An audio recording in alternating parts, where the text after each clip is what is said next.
Hello, everybody. Welcome to the channel. My name is Margaret Pinard. I'm a historical fiction author and an eclectic reader.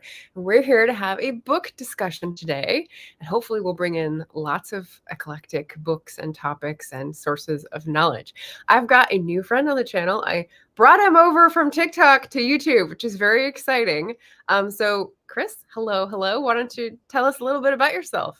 Hi, thanks, Margaret. I'm Chris Grismala. I go by Buzz on TikTok and recently made a YouTube channel as well.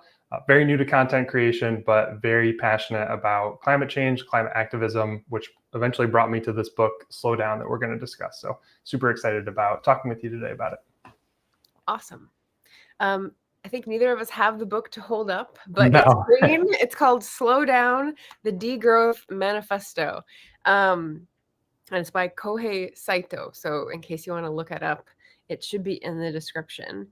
So what brought you to this book, first of all? Yeah. A few Climathon questions to warm us up. But yeah, what brought you to the book first? Yeah. I think it's a pretty funny story, but started with a book that I actually do have with me because I'm very slow with this one. But this one's called Wherever You Go, There You Are. It's like a mindfulness meditation in the modern age book, which I really like. So it's a lot about like stopping and looking at the environment around you, just appreciating nature. Yeah, a lot of good, like, here's how you should practice.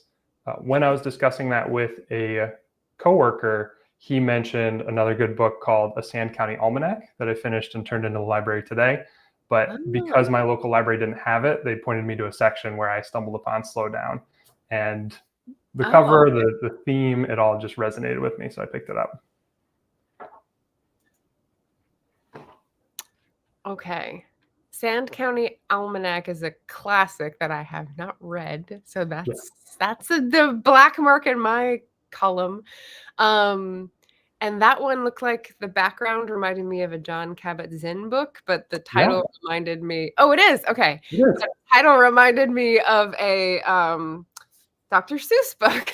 So I like the meshing of those two. It is my it's my favorite literary theme, a tautology, a sentence that essentially gets you nowhere. It doesn't result in anything. So wherever you go, there you are is very bluntly correct, because wherever you go, you will be wherever you've gone. So it's just a lovely sentence that like doesn't get you anywhere. Is that a koan? That's a new one to me.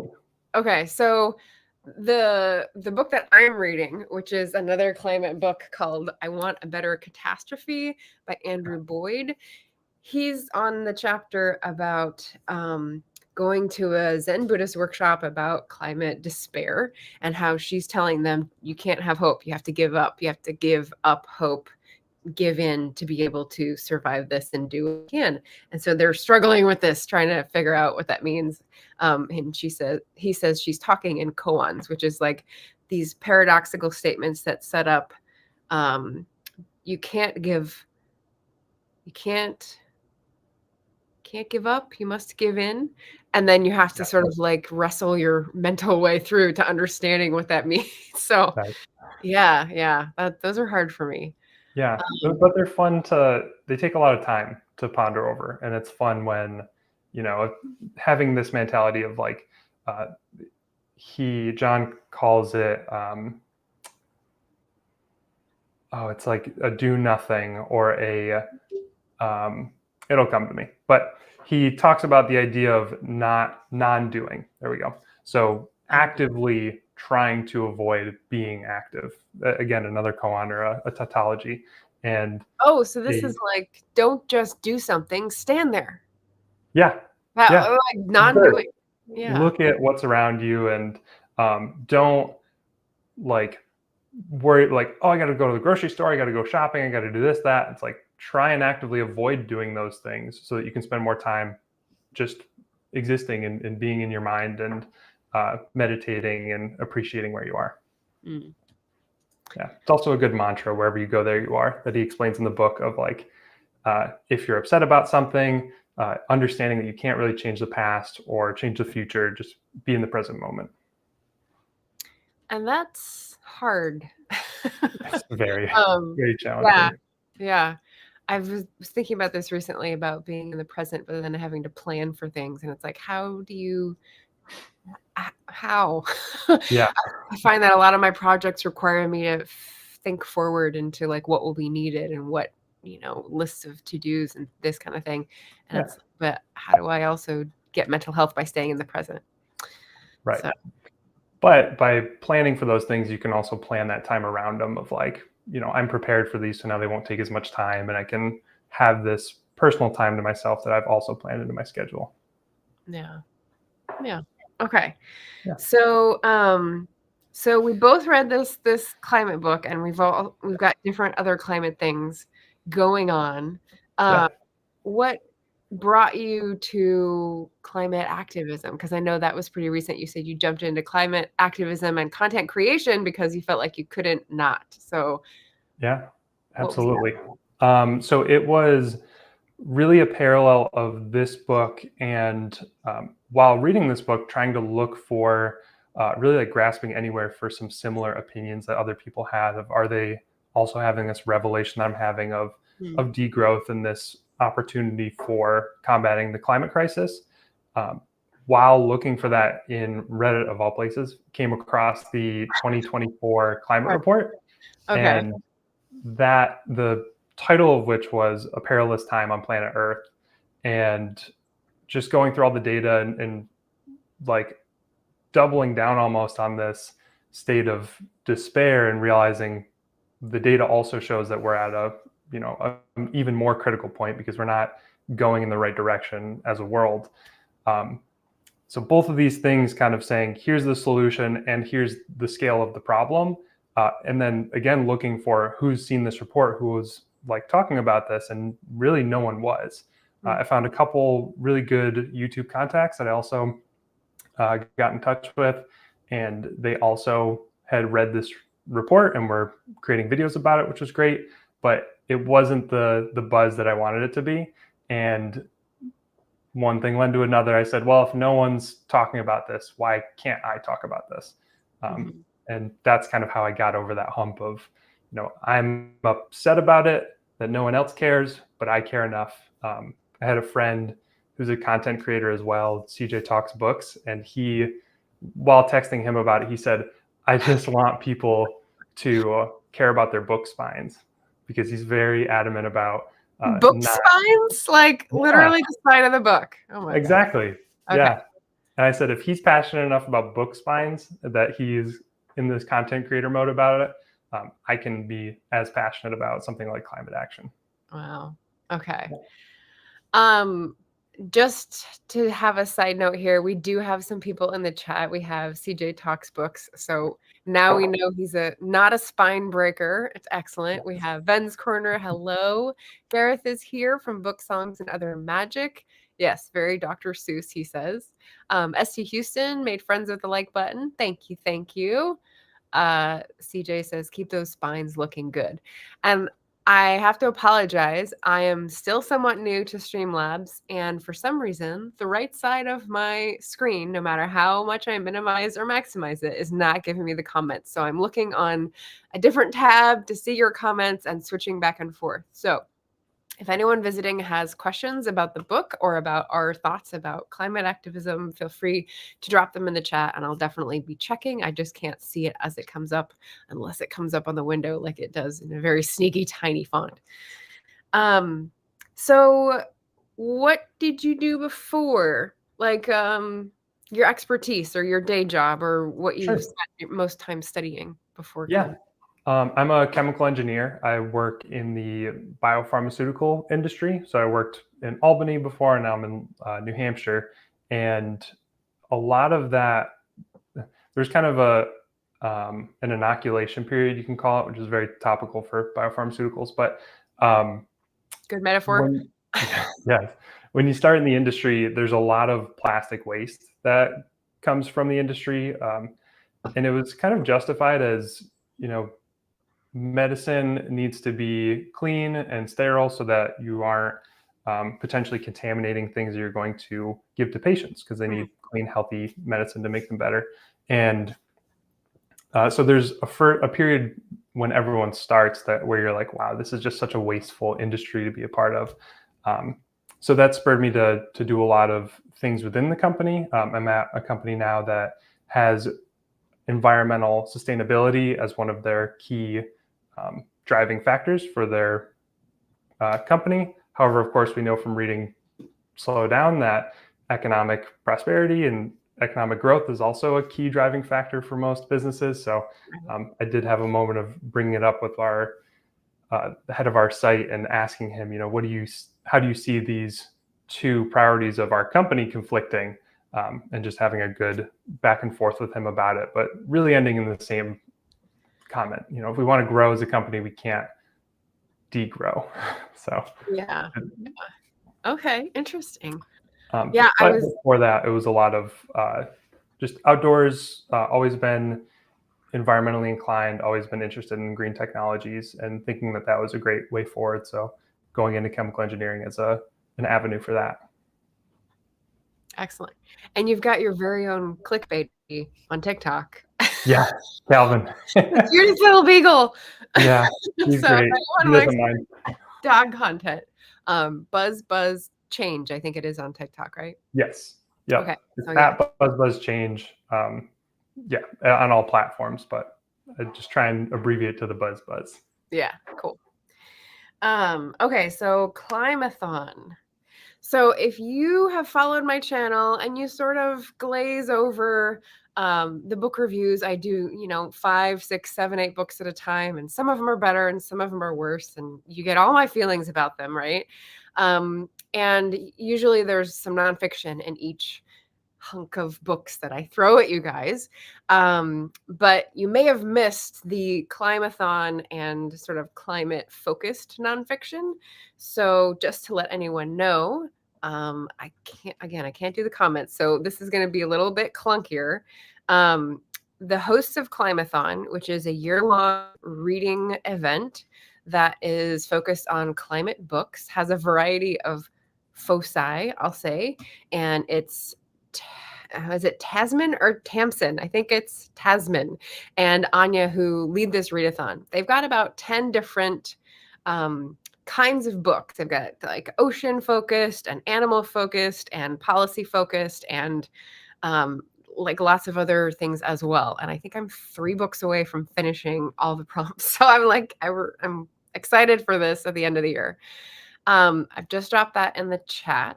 I've also got books that I think are great reads for people who are curious about climate in particular on my bookshop site. So I'll drop that in the chat, just so you have a little bit of orientation on the readathon.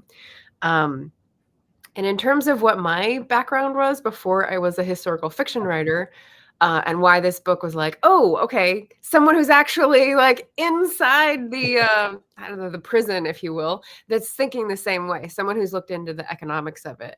I did a master's in economics and I was doing policy stuff in Washington, D.C. for international development and conflict resolution for a few years. And then I was like, this is not going the way I want it to. I'm going to go off and write things instead about social injustices in history. So a little different. But yeah, so that's what brought me to climate reading, is learning about this in classes about climate change policy, the science, the economics, the policy options, the futures, the COPs, like following some of those things for a few years. And then just sort of going, wow, this is really hopeless. And with more reading, with more living, with more reading of headlines, I guess, getting to the place where I think, I think I'm pretty firmly behind degrowth. Do you want to tell folks what degrowth is and what it means, or like what occurred to you when you learned about that concept? Yeah, sure. I think I even snagged what I thought was a pretty good quote about this. Okay.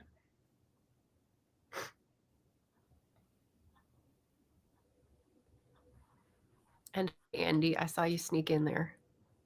Tasmin's here. I cannot stay right now, but I'll be watching this later on. Thank you for shouting out the Climathon. Have a wonderful live stream. Thank you so much. That's awesome.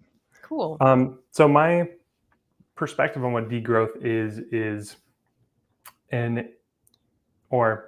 what the book actually has educated me on it being is an increase in abundance of natural commons, things like water, safe drinking water, land use, and community collaboration for general goods, and a decrease in the mode that we have currently in capitalism, which is measuring things by GDP, by profit, by how much growth we can achieve and how much more money we can accumulate, and essentially increasing this division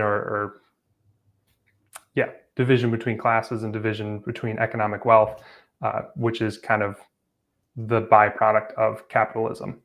So yeah, not able to find the quote that I was looking for, but something along those lines.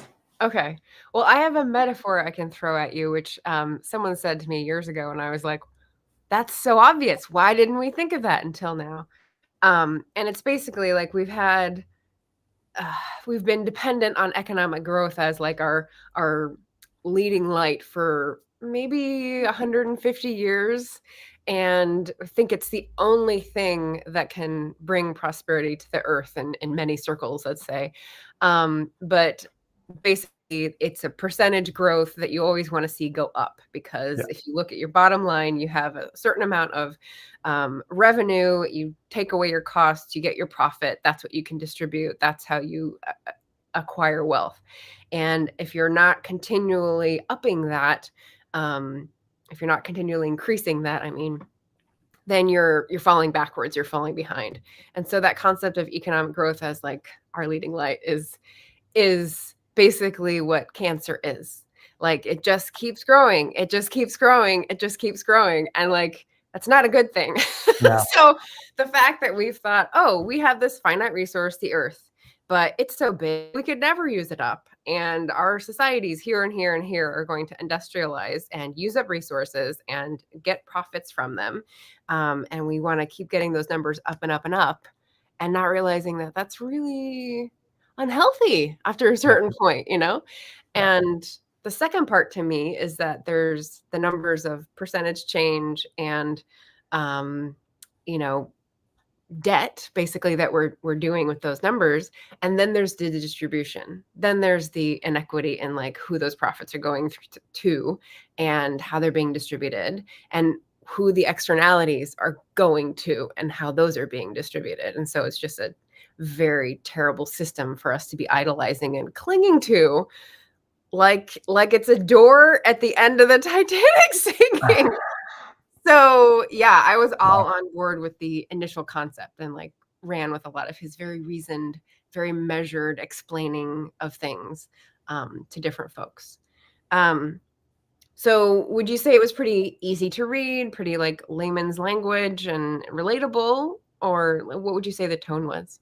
I definitely think it was enjoyable. It was easy to read. I think it provided new concepts in like very metered ways with its like short, not really chapter, but short section structure, which is really nice. I think it ties degrowth in with Marx communism a lot, which is a very strong topic. And I think Kohei writes in there about that strong topic is going to help people digest the theme of degrowth a lot better.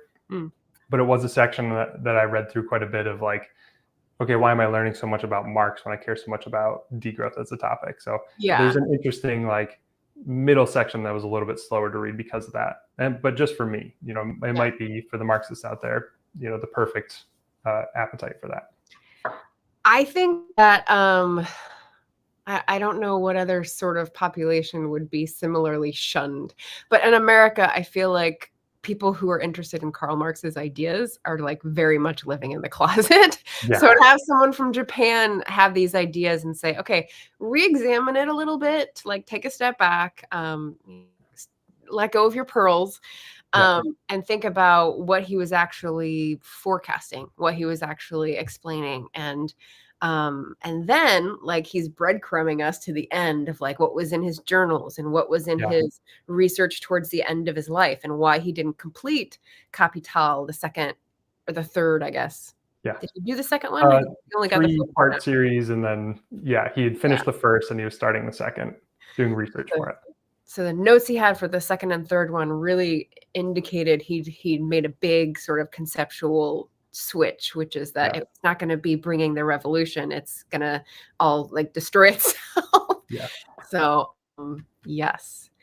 Did you have any quotes? I had one that I was going to share at this point. Yeah, I had. Do you want to go with yours first? Sure. So I've got two. There's one that's more on the economic side and one that's more on the earth side that really resonated. So the first one that's more economics was more Marxist demands. The true form of Marx's late thought, he says, is a transition economy based on use value rather than worth, or like how we assign value. Shortened work hours, the abolition of uniform division of labor, which I thought was an interesting topic to explore, and the democratization of production process, and 5, prioritization of essential work. So no BS jobs. Yeah. And so thinking about how it's not the proletariat rising up and, I don't know, destroying a bunch of machines or taking them over. It's economic organization in a different way makes a lot of sense to me, but I think it would also make sense to people if they didn't at first see it as a Marxist thing, because I think that's a big, blinder. And the environment quote was about good and bad freedom, and I thought it really rang true. He says, Saito says, we must distinguish freedom, the American-style capitalist value system by which liberty is measured by the realization of a lifestyle that places the largest possible burden on the environment, from good freedom. So like there's American freedom, which is consume as much as possible, have the largest footprint, and that is liberty or freedom. And we need to have a different definition of that because that's like a runaway definition. So those are a couple of things I liked a lot. How about you? Yeah, 2 thoughts on what you just shared as well. That American freedom really kind of reminds me as well of the manifest destiny concept that came with colonialism and conquering the country and saying all of this is ours as long as we're willing to take it. And that's kind of the American dream still. If you work hard enough and you earn enough money, anything is yours. It's all possible. Really interesting. And the No BS Jobs, that's another book that's on my to be read list. Oh, okay. Yeah. So we'll see more about that later, I guess. Yeah, one of the quotes I had was, degrowth has been criticized as a form of voluntary poverty, but this criticism is bound in a capitalist ideal. The curse of growth, the basis for this is the opposition of use value and value of commodities. Yeah, very similar to what you were saying as well. And I liked your example in the last video you had mentioning slow down of the Yeti mug or the water bottle of like, this is something that, think of the Stanley Cup craze that's going on right now. I'm sure everyone who has a Stanley Cup now also has had a water bottle, but there's a value they gave to the Stanley Cup that makes it exorbitantly expensive, even though they had something that fulfilled the same purpose already. So that concept of use value there. Yeah. I was just watching a Lena Norm's video. She's a YouTuber who talks about both climate stuff and sort of like self-development stuff. And she was talking about, I think it was her. She's talking about like something that doesn't have inherent like specificness, like a t-shirt or a Stanley Cup, for example, and why it's more specific, and it's manufactured. Anya and I've been talking about manufactured demand and how it's psychological warfare to make us like buy more crap. So that people can get profits, and it's very extractive. So when you think of colonialism and what you were talking about, that mindset, and Richard's in the comments. So hi, Richard, our colonial pal across the pond. Yeah, I just saw a TikTok video where there's a a man of color who's standing in different places around the UK going, "This is very nice. That's mine now. This is Yeah. nice. Oh, I'll take that. Oh, this is Yeah. mine now." You know, doing basically what they did in reverse 200 years ago, which I thought was Yeah. hilarious. I saw the same one. Yeah. Yeah. Okay. Yeah. We You must know be on when very you look similar around the bed. algorithms, hence how you found the TikTok. Yeah. The algorithm knows us. Yeah, which is good. Part of the reason why I got into content creating was, finding those like-minded people. You might as well use the tools that are available for you in this Right. day and age. Right. It's a great way to connect with people. If they can work for you rather than you working for them. Yeah. Exactly. Yeah. So Anya's in. She said, "Hey everyone, 3 cheers for degrowth." Richard is in us to say things can only get better. I think I disagree with that, but he ticks his Marx communism off on his bingo card. Yes, that's what you get when you come to this channel. I'm glad you know. Um, let's see. Gareth says, "This sounds interesting. The kind of thing I've been saying for years. Success and quote development have to be redefined for change to happen." Yep. Lovely to hear Marx being spoken about positively. Over here, it's not quite as controversial, though. Yeah, I think being closer to Europe, I think you get a little bit more like mediated allergicness. I don't know what to describe it. Emma Bennett is here. Hello, hello. Writer Sanctuary. Hello, Michael. Welcome. Colonialism off on the bingo card. Yeah. Thanks, guys, being in on the discussion here. Okay, so economics. Were there things that were presented from the economics angle that like didn't make sense or you had questions on? Because I'm, 10 years out of the study Sure. of it, but I might be able to help if you had any of those or any other questions. There were, I know that a lot of people struggle with this concept, which is just that degrowth immediately, and it's kind of the quote I just mentioned, degrowth immediately Voluntary sounds like, poverty. yes, Yeah. it sounds like, okay, if we have less money as a country, we're now, susceptible to other countries that have more money and more military power. If we don't have that, if I can't have, consumption is an addiction as well. It's, if I can't have as many things, am I going to be as happy in life, or am I going to be able to afford the things that I want? But and just a bit of personal anecdote here, it's been really nice having this revelation about consumption, and I've found that in place of physical goods that I typically spend my money on, I've been able to donate a lot more money to charities or other initiatives that are in line with climate change and climate activism that I care a lot about. So yeah, I think I got most of it. I really like the donut economics model as well, Yeah. which was really fun. Yeah. And They didn't teach me that. That was not the mainstream, but I really liked it too. Yeah. Yeah. Cool. Okay, so what about, let's see, I have welfare state came from free association practices.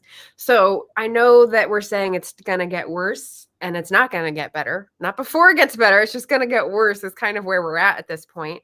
But some of the hopeful things that Saito outlines are that we do have the tools in small scale to be resilient and form community and take direct action. And one of those that I hadn't put together in my head was, I think of European welfare states and I think, man, how did they skip forward after World War II to this idea that they were just going to take care of their citizens? Like, why is that so revolutionary for us in the US? Right. And he points out it's the tradition of labor unions and like not bake sales. I can't remember what the individual examples are, but free association, people coming together, citizens rallies, veterans clubs and whatever they had. And those structures being repeated and sort of like, oh, the government looked over and said, that looks like it works well. I think we'll copy that. I was like, oh, yeah. Yeah. Ground up. Yeah. That surprised me. I thought that was pretty neat. Yeah. I do recall that example as well of like this community model that was previously all community funded. And then the government came in and said, like, we'll pay for that. Don't worry. You guys are doing a great job and we'll take it over. Yeah. Yeah. Remittances and stuff. So now what we're having to do is basically relearn it all. So I'm kind of thinking, okay, like the past few years, I've been, like I was telling Anya, I've been trying to get into things that are like inserting me back into the natural world, like recognizing plants and trees and species, and reading books about science and how food crops are grown and the cycle that way, because it's just so foreign. We know a lot of stuff that won't do us good without industrial civilization. So like been trying to retrain myself, but it's very slow. Yeah.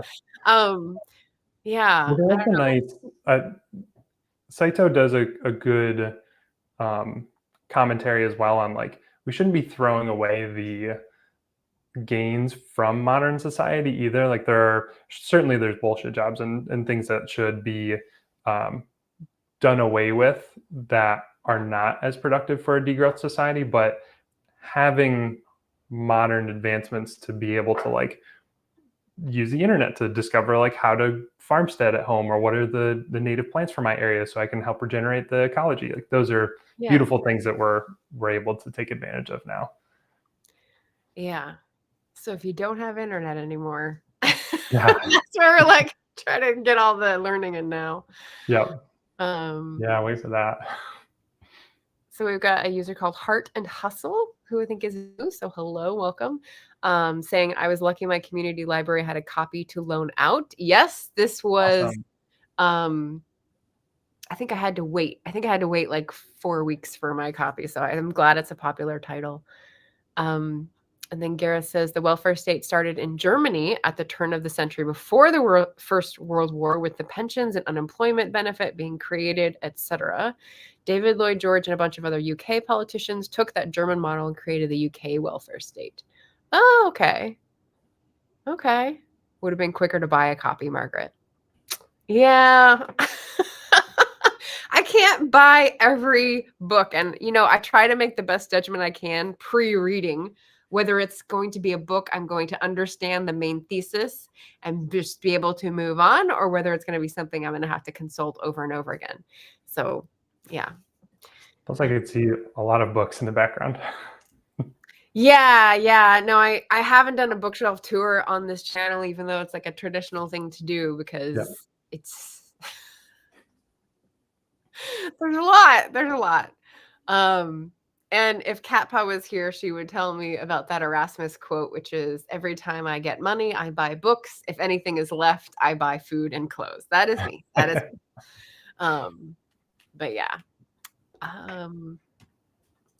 Okay, so welfare state, I had, were there any points you disagreed with, or where you were kind of like, I'm not sure I buy into that, and wanted to push back a little? Because I had a couple.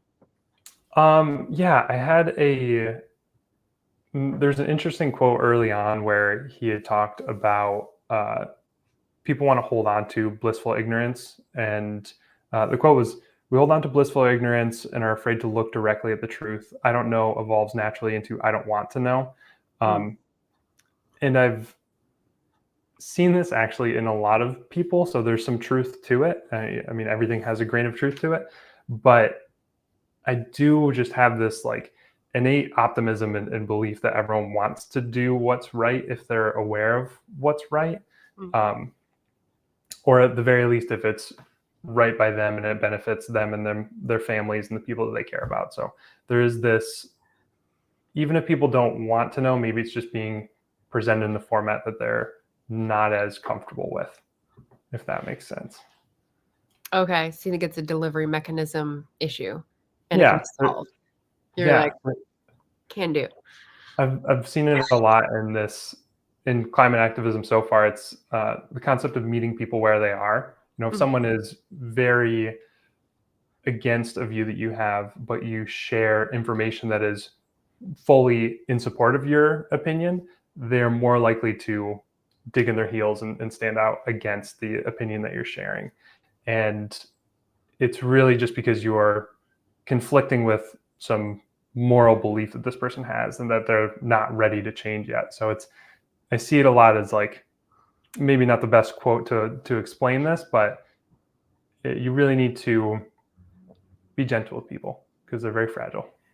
Mm. Yes. And especially when that can like rebound on you, you need to be careful going into some of those tough discussions. I agree. Of course. I had, let's see, 152. Okay, so here was one I thought was like pretty big. It says the sole difference between private riches and public wealth is scarcity, meaning like the whole enclosure movement and history and everything, where you had public wealth, you had the commons, you had the woodlands, you had the clean rivers, and you fence them in and you allot them out, and it becomes private riches. The sole difference between private riches and public wealth is scarcity. And it's scarcity because you claim it and you don't let people on, right? You exclude people. And I was like, no, but it's enforcement. Like you need an army behind you to be able to do that. So I was kind of like, that might be a complexity layer that's added on with our current like modern society, but enforcement and policing and some of those traditions, or I don't know, social organs, pieces of our society are hard to negotiate with. And so when I think about this, how it came to be how it is now, I think, okay, how do we change how enforcement sees itself or sees its purpose? Or, because I think public wealth is important, but how do we step back? But anyway, that's the full concept behind like peaceful protest and walkouts and unionization and things like that, right? Of if the collective body that's responsible for doing this work, or for being the laborers in this case, then they also have the ability to collectively stop what they're doing to enforce what's better for them. Yeah. So. Oh, that's a different version of enforcement. Yeah. But being complicit in it is also a way that you can, that's that concept of enforcement where, a law exists and someone is expected to uphold the law. If all the collective people expected to uphold the law don't believe in the justice of that law, then they can, have that right as humans. Like Gavin Newsom. I don't know if you hear about Gavin Newsom out in New Hampshire, Chris. No. There have been some crazy things flying around about what's going to happen to California in the next administration. So some of it's funny to listen to because you don't think it's going to happen, but who knows, right? Who knows nowadays? Yeah. Let's see. The other one I outlined that I disagreed with was less like obvious to me, but it seemed a little vague when he says,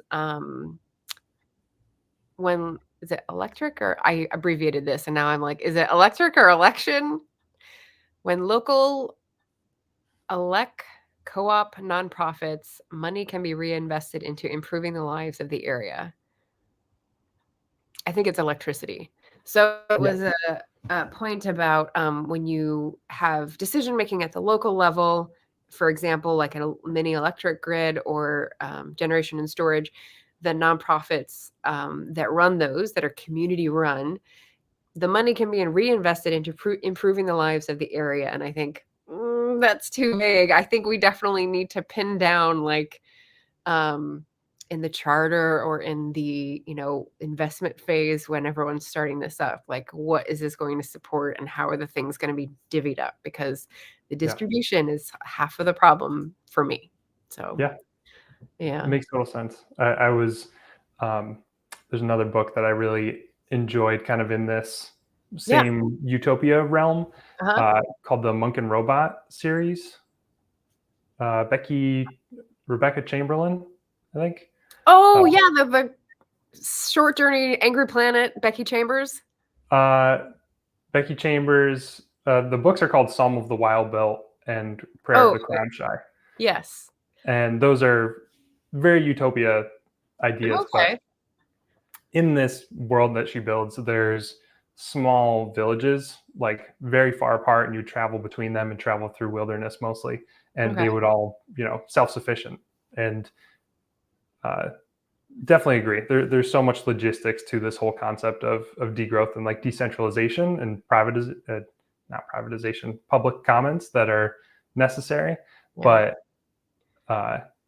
just an interesting vision that I had of that while you're discussing this, of like, yes, you would want to be able to support, like, imagining a town next to another town that each have solar panels and batteries and able Right. to supply themselves. But if, let's say, the next flood comes in and wipes out one area's energy supply, you'd want to be able to support those areas with whatever means possible. So, Yeah. but yeah, I just had that stuck in my head of like, no, everything's a little pod, and then they all have solar panels, and then there's one wire connecting them. Do I have one of those? That one and the Murderbot series are these hardcovers that are like novella size, and I Okay. was just getting them because they're like $20 for like a novella, and I'm like, Yeah. I pay for that. But I have heard great things about the series, so I'm glad to hear you recommend them. Yeah, the opposite of privatization would be in our normal run of things, nationalization. But what we're saying is we don't want it to be the nation state level. We want it to be the community level. So communitization? Are we Yeah. going to make up a word?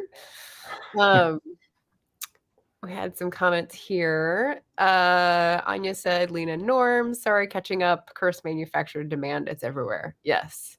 CJ said, bookshelf tour. Yeah. Gareth says, we need more of these kinds of chats to get more positivity out in the progressive socialist world to combat cynical times. I like your attitude, Gareth. And then Richard says, checks unions off on bingo card. Excellent. I'm glad we're meeting expectations. And then Gareth said, the history of fencing off land for the rich has also been accompanied by poaching and uprisings and pushing back, etc. It's an old struggle. Yes. Yes, and the lesson in that is that eventually people accept it, and then they become the upholders themselves, right? Well, if I'm not going to get any rabbits off of the land, like my neighbor sure as hell doesn't deserve to, so then they narc, like it's a system that keeps people in their place and tries to freeze the power relations. So yeah. CJ says, I wish we could have a world like in the Monk and Robot books. Anya says, Monk and Robot series is incredible. And Richard says, I'm actually all for more localism, less centralization. So communitization is interesting, question mark. Excellent.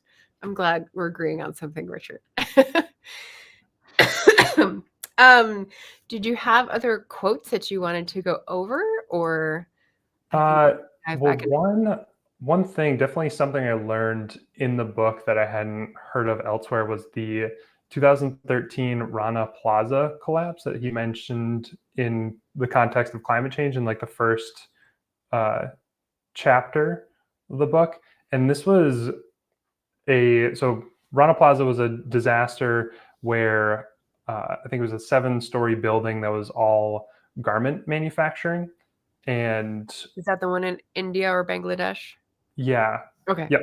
Dhaka, Bangladesh, right? yes. I think that's the capital. Yeah, capital Bangladesh. I have a globe. I should go look at that. Okay.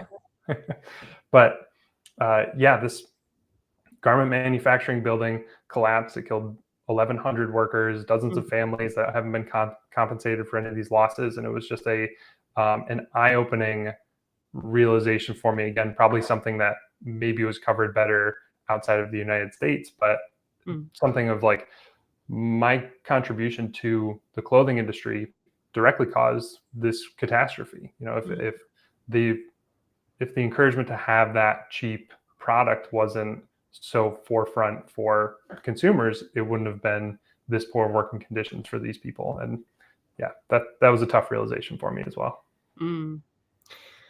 Yeah. There's small things that I've tried to do to change my behavior for plastics in the water. Everything we do, consume, use, buy is affecting someone downstream, right? And so my dryer has been broken since approximately March, and I don't use hot water when I wash, and I don't normally do the dryer because that will make the plastics degrade faster. So I'm like, I don't want to buy any more of these outdoor gear plastics. I want to figure out how to coat things naturally. I haven't done that yet. And yeah, the plastics, man. the historical example, just to be a historical fiction author about it all, is the Triangle Shirtwaist Factory, which is more in your neck of the woods. And yeah, if that was that like 1880s or 1890s, right? So that was when people were making lots of money with railroads, with stocks. I mean, there were crashes as well, but people who were making money were spending that disposable income on shirtwaists, on clothing. And so you needed this fast fashion. That was the fast fashion of the day. And now we have it today much, much aggrandized.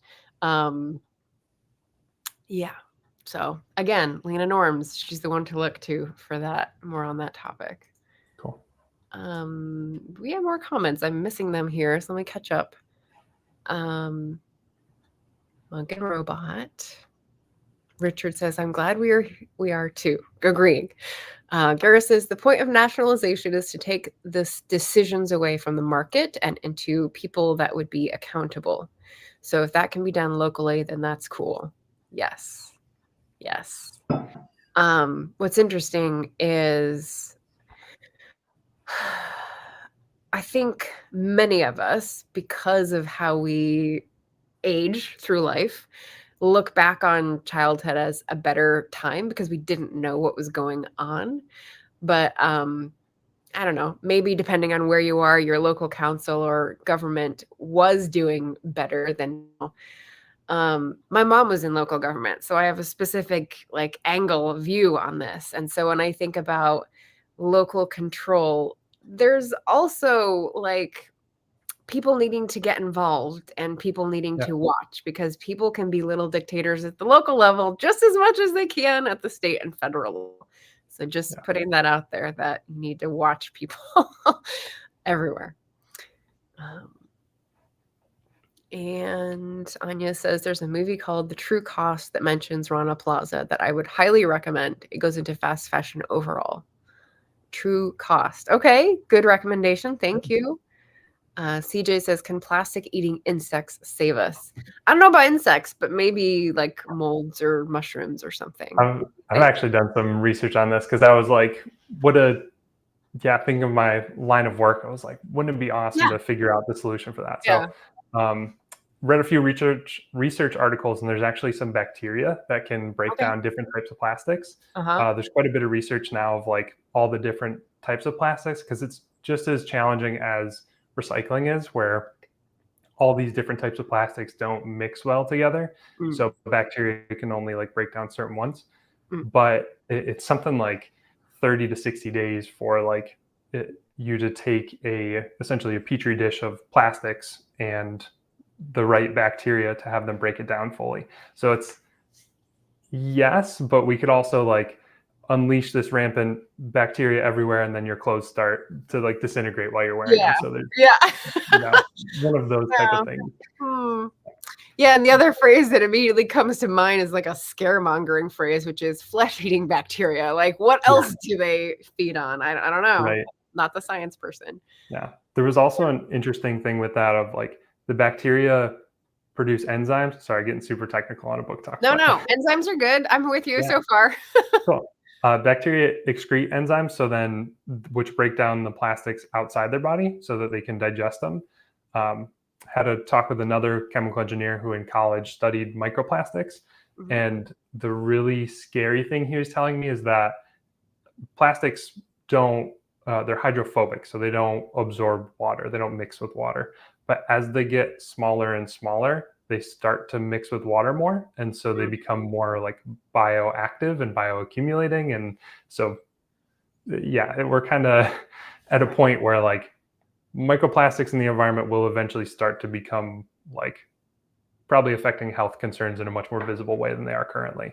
But it just shows that they're more active as they break down more. So maybe even the pathway of unleashing bacteria to consume them might just leave behind smaller and smaller pieces of it.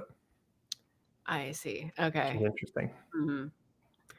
Interesting is right. Yeah, I'm trying to think, like all these metaphors are occurring to me, and I'm like, okay, right. If we had lab conditions, obviously that's one thing, but in the world, how would you do that? If you have a bunch of plastic together, would you say, okay, I've got bacteria A, which covers this type of plastic, and you release it, and then they get all they can within 30 to 60 days or your time window. And then, all right, the next type of plastic is bacteria B. So like release the Kraken. And then you just sort of like comb through, kind of like, I think of people redoing furniture, you know, like they have different chemicals they put on to strip and protect and whatever. I don't know.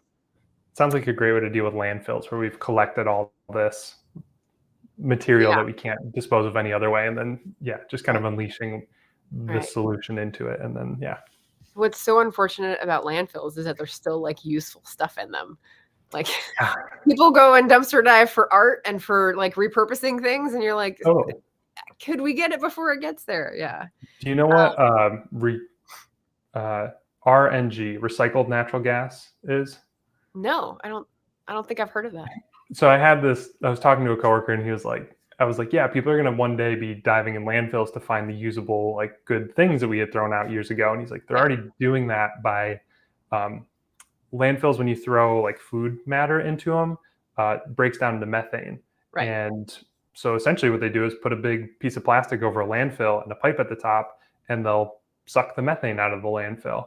And then they'll put that in a tank, and they'll give it to some company to use to burn as their heating gas. I mean, it's more complicated than a sheet, right? Like a digester situation is a little bit expensive. No, because like the food that you put in there is breaking down naturally from like natural bacteria and molds and fungi. It's anaerobic, which means like there's no oxygen available, and the byproduct for anaerobic digestion that happens in the landfill naturally is methane. So sometimes if you drive by a landfill and you'll see like a big fire coming off, like a big smokestack or something, they're burning the methane because it's a more harmful greenhouse gas than the carbon dioxide is if they just lit it on fire. Yeah, keep an eye out for it from now on. It's a neat thing. I don't see that here in Oregon, so that is interesting. Yeah, if you ever drive by a landfill, sometimes they will have like a fire going on. I'll put a TikTok out about it. I definitely drive by people in the countryside burning their crap in the backyard, and that always worries me because I'm from California. So like the burning of anything in any season is never a given. That always makes me a little nervous. That's a good point. Let's see. Anya says there's a movie called The True Cost. Oh, I thought there was more. There's not. Okay. There's a movie that I was going to ask you about. Have you seen Dark Water? No. Okay. No, I haven't. Tell me about it. It's Mark Ruffalo, and it's based on the true story of the guy who discovered the now I'm going to forget the name of the chemical that they use, but the one that's in Teflon, and how it was leaking to the water and how it was poisoning the cows and everything in like Ohio. Yep. And there's like some eye-opening scenes there, but that's what I think of when I think of plastics and clothing and some of that going into the water. That's a scary one too, of like the water repellent industry right now. So we were talking plastic stuff, and there's some that like use waxes, like you're saying, but I just watched a good YouTube video from My Life Outdoors, and he made like a test rig in his house. He went and tested the ocean. He tested like a remote stream up in the Colorado mountains, and he tested his blood, and he showed like the different levels of the forever chemicals that were in there. And that was, your parts per million. What if we just run around with badges with the parts per million of like harmful substances in our body? And it's that like, you don't want to know. You don't want to know, but being informed is halfway to like figuring out what to do about it. So and there could be solutions, especially in the short term. So one of the questions I had about content creation was about you're like diving right in, right? So I am very much a person who likes to gather lots of information and like sit on it, think about it, try to figure out like, okay, this is what I believe before sharing it, because I don't like to be, corrected in public, and I don't Yep. like to be calling things out or saying things the wrong way and unintentionally being offensive, things like this. And Yeah. so, like, I meditate on stuff for a long time, but you just, like, jumped right in. I'm like, how what went through your head to give you the feeling of confidence or, like, authority or, like, necessary, like, necessity of spreading the message? Because Yeah. and how did you choose your platform and your message Yeah. for Those this? are interesting words to use. Authority is a strange one. Um, Well, yeah, let me explain.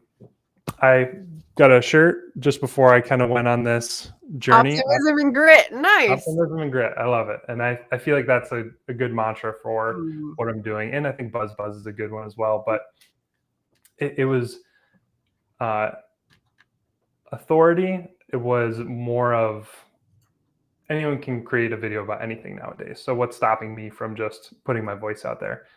Confidence was really just that optimism of if no one's talking about this, someone should be. It's my belief that someone should be talking about climate change as actively and enthusiastically as possible.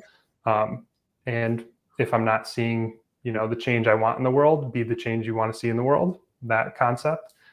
Also the Lorax, I love that one of yes. unless someone like you cares a whole awful lot, nothing's going to change. It's just not.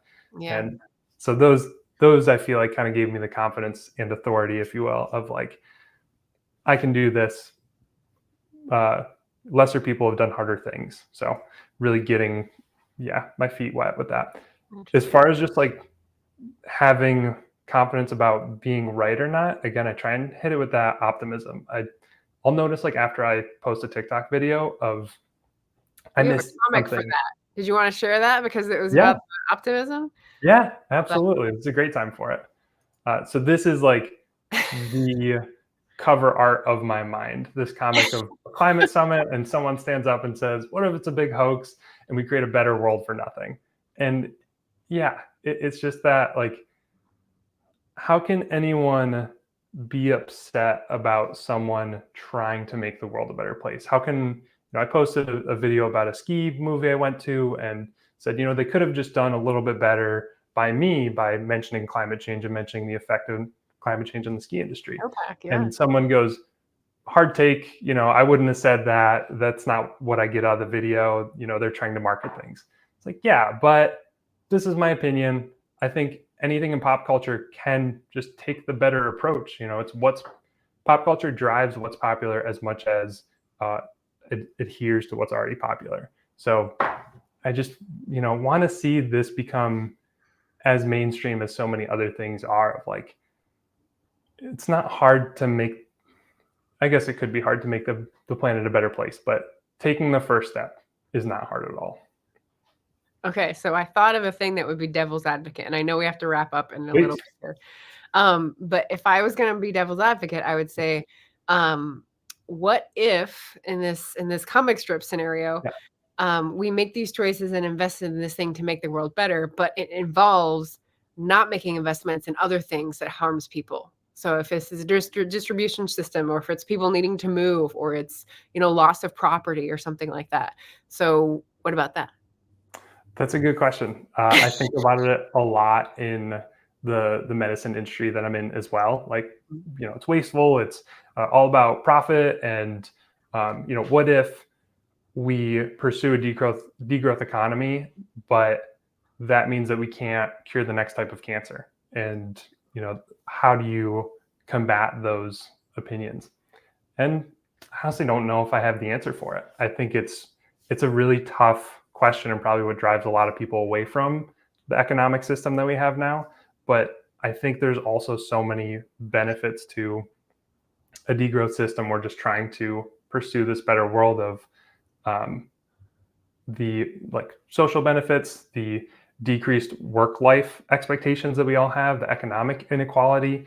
Some of the downsides of the society that we live in now are a result of the society that we live in now. The stress, the medical concerns, the mental health issues. Mm.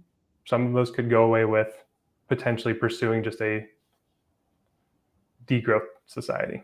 Yeah, agree. Yeah, it's kind of like someone who it's kind of like imagining our society now it's not life support. It's in a hospital bed, for example, and it's Sure. got like an IV and a blood drip or whatever.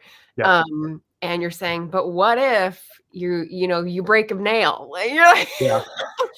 yeah, I feel like we're in a pretty terrible situation, equity wise, in terms of people getting equal treatment, equal respect, equal Yeah. access to resources at the moment. So anything where we're moving forward, I mean, assume is a bad word, but like I would hope that the people who are trying to address climate crisis the most aggressively would be the ones who would also care about making it equitable and saying, okay, people who are most vulnerable need resources. And it's not the people who have Yeah. third properties on the beach. No. Like Yeah. just get real. Yeah. Yeah. It is. I mean, it's very easy to talk large concepts like this of like degrowth and, oh, if we degrowth the economy, that would benefit things. But what's really like the steps that need to be taken? And so I see this book very much as like a TED talk. It's to get you excited about the topic and like show you what it could be, but it doesn't.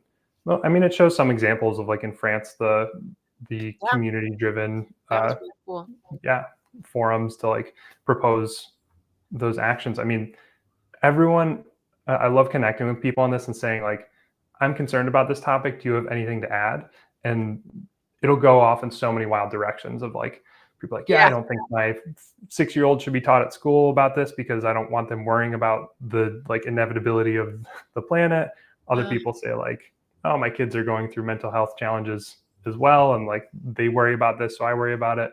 So it's just Do you really teach them about heaven and hell? How? Right.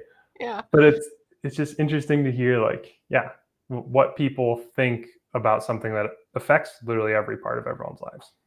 Yeah, I agree. Yeah. Did you have next climate reads that you wanted to recommend? I'm going to cover the last couple comments. Gareth says, I love that cartoon. Saw it on Instagram a while back.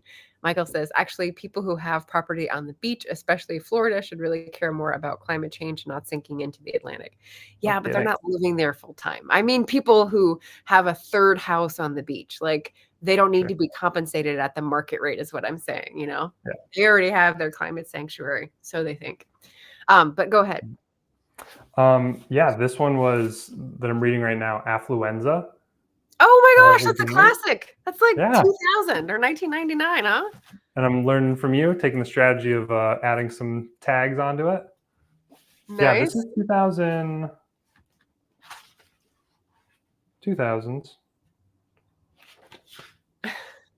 No, I'm not going to be able to find it quickly, I guess. If you want to change the world to get the kids on your side, pester, power, and guilting parents into doing better is real. I like that. Yeah, there's some real studies out there about how parents will change their actions based on what their kids have like educated them about. They'll listen to their kids more than other people around them. Yeah. Interesting. Yeah. Infiltrate. So I read Slow Down. I read We Are the Weather, Jonathan Safran Foer. And this plus the election results is what makes me want to go vegetarian. So I'm going to be doing that. I just decided, never in my life tried it before. And then this I'll support you. I'll send you some recipes. What? I'll send you some recipes. Okay, good. Make it easy for you. And then I Want a Better Catastrophe, Navigating the Climate Crisis by Andrew Boyd, which I mentioned earlier, which is more about like individual psychological impact of living in doomed times and how you handle that, which is really good, starting from the election results. So the climate issue is what hit me the most, I think, the day after the election. So like in terms of feeling like we're really screwed, like what are we supposed to do with this now? And yeah, so hopefully that book helps. Hopefully like our small actions help, and hopefully talking to people in community and getting the message out will help. Yeah. Well, I found that to be, so like in pursuit of this, I was like, well, let's do something every day, pretty much. So I got in touch with CCL, Citizens Climate Lobby, which is a volunteer lobbying organization for climate change. and they have local chapters in every state, even around the world. And that's been really good to get with some good mentors around being politically active, especially in local communities and state communities, to really do the most you can as an individual. So yeah, Nice.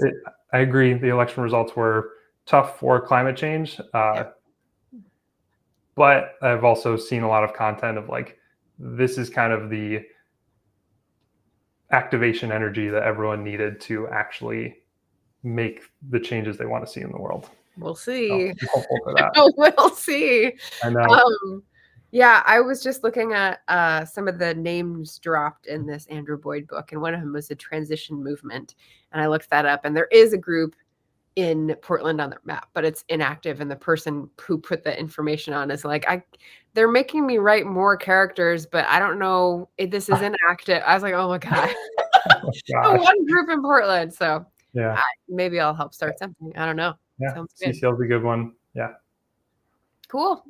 Well, thank you so much for coming on my channel today to talk about Slow Down by Kohei Saito, about degrowth. And we're both going to continue our journeys with climate activism and climate self-education and, you know, do the best we can. Do you want to tell people on my channel where to find you on other platforms? Your name? Sure.